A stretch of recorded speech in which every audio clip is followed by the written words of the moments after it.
Welcome to Homework Lib. So over here we're asked to determine the pH during titration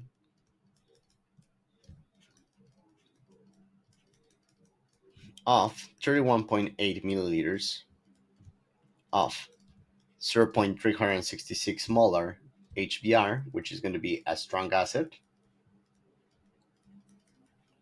with 0.366 molar potassium hydroxide, which is going to be a strong base. So this is going to be a strong acid, a strong base titration.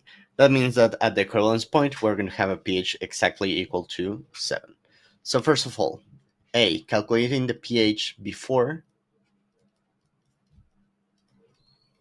the addition of KOH, of potassium hydroxide. Over here, the pH is going to be given directly by minus the logarithm of the concentration of hydronium ions generated in solution. Since this is going to be a strong acid, it is going to dissociate completely, and the amount of hydronium ions generated is going to be the same as the initial concentration. So this is going to give minus logarithm of the concentration of the strong acid, which gives us 0.436. This is going to be our initial value for pH. Next up, on point B, we're asked what is going to be the pH after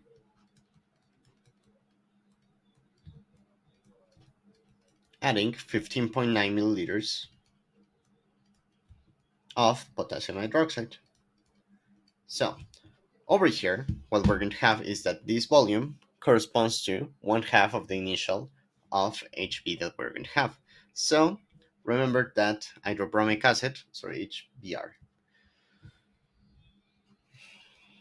HBr plus potassium hydroxide are going to react in order to produce water plus KBr in aqueous solution. In this case, we can forget about the salts and think about only the ions that are going to be present in solution, the effective ions that we care about. So H3O plus with OH minus. Here, I know exactly that the amount of hydroxide is going to be 1/2 of that of the acid, since the concentrations are going to be the same, and this volume is exactly 1/2 the volume of the initial solution that we had. So if we write down a nice table, what we're going to get, remembering that water doesn't enter equilibrium equation since it's going to be um, condensed phase with activity equal to 1, what we're going to get in a nice table is that at the end we're going to have 1/2 of the initial amount of hydronium ion in solution. So first of all, the total volume would be equal to 31.8 plus 15.9 milliliters, which gives us 47.7 milliliters, which is the same as 0.0477 liters. This is going to be important since we need to calculate the concentration of hydronium. Next up, the initial amount of H2O plus that we're going to have in solution is going to be equal to the initial volume in liters multiplied by the concentration of 0.366 mole per liter.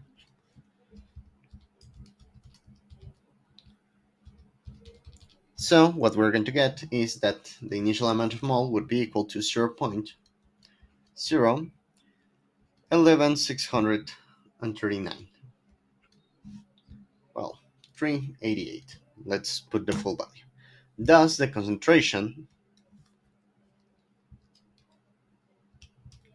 after we have added is going to be related to 1/2 of N0, which is 5.8194 times 10 to the minus 3 mole.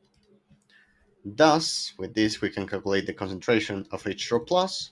It would be equal to 1/2 of N0 divided by the total volume, which is 5.8194 times 10 to the minus 3 mole over 0.0477 liters.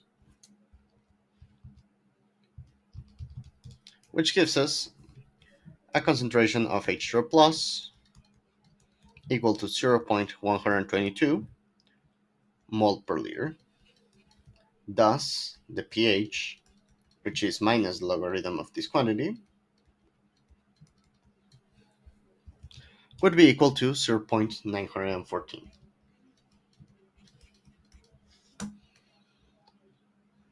Notice that over here, the pH hasn't changed that much, contrary to what happens in a weak acid titration. Now for C, we're asked at the equivalence point.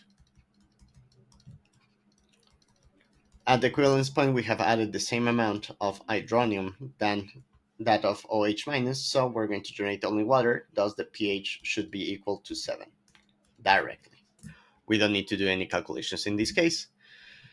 And finally, also, before we continue, the equivalence point is going to be given when we add 31.8 milliliters of potassium hydroxide. Since the concentrations are the same, the volumes need to be the same in order to achieve the equivalence point. And finally, for D, after adding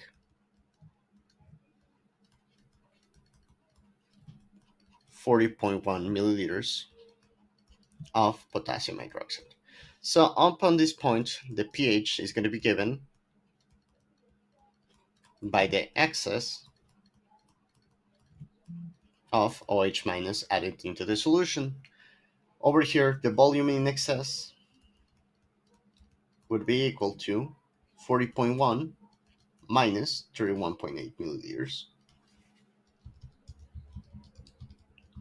which is 8.3 milliliters.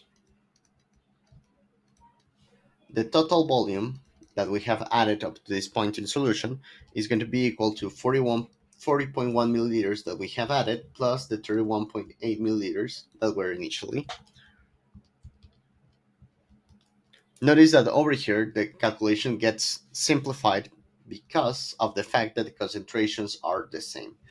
Otherwise, you would need to calculate the volume required to achieve the equivalence in order to get the volume in excess. Okay. So this quantity is going to be equal to 0.0719 liters, which we're going to employ. Thus, the amount in excess of OH minus that we have added would be equal to the 8.3 milliliters, which is 8.3 times 10 to the minus 3 liters, multiplied by the concentration of the solution, which is 0.366 mole per liter, which gives us 3.0378 times 10 to the minus 3 mole.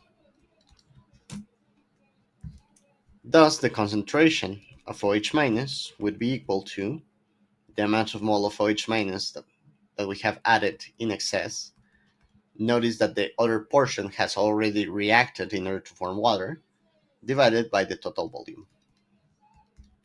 Thus, 3.0378 times 10 to the minus 3 mole over 0.0719 liters, which gives us a concentration of 0.04225 mole per liter. Over here, we don't have directly the concentration of H2O plus, but we can calculate the pH as pH plus POH is equal to 14. Thus, pH would be equal to 14 minus POH, and POH is equal to minus the logarithm of the concentration of OH minus. So the POH in the solution would be 1.374, which gives us a pH equal to 12.626. And with that, it would be all. Those are all the points requested for this question. Thank you very much and have a good one.